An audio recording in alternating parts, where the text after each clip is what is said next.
સુરતની પુણા પોલીસે નો drugs in city અંતર્ગત 5.962 કિલોગ્રામ ગાંજાનો જથ્થો ઝડપી પાડ્યો છે. પોલીસે આ ગાંજાના જથ્થા સાથે 4 યુવકોને ઝડપી પાડ્યા છે.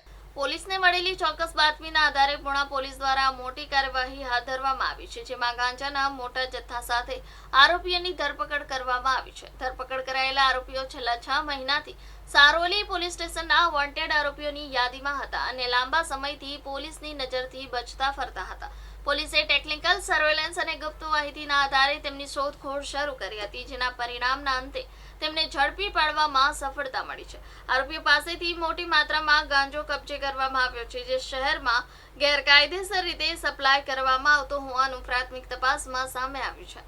હાલ પોલીસ દ્વારા વધુ તપાસ હાથ ધરવામાં આવી છે કે આ ગાંજો ક્યાંથી લાવવામાં આવ્યો હતો અને શહેરમાં તેની સપ્લાય ચેન કેવી રીતે કાર્યરત હતી. આ સાથે જ આ નેટવર્કમાં અન્ય કેટલા લોકો સંડોવાયેલા છે તેની પણ ઊંડાણપૂર્વક તપાસ ચાલી રહી છે.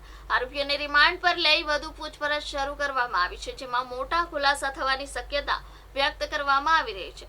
પોલીસની આ સફળ કાર્યવાહીને કારણે શહેરમાં નશાના વધતા જતા પ્રસાર પર કાબુ મેળવવામાં મદદ મળશે એવી આશા વ્યક્ત થઈ રહી છે. આ ઘટનાએ ફરી એક વખત સુરત શહેરમાં ડ્રગ્સના કારોબાર સામે પોલીસની સક્રિયતા અને કડક વલણને ઉજાગર કર્યું છે.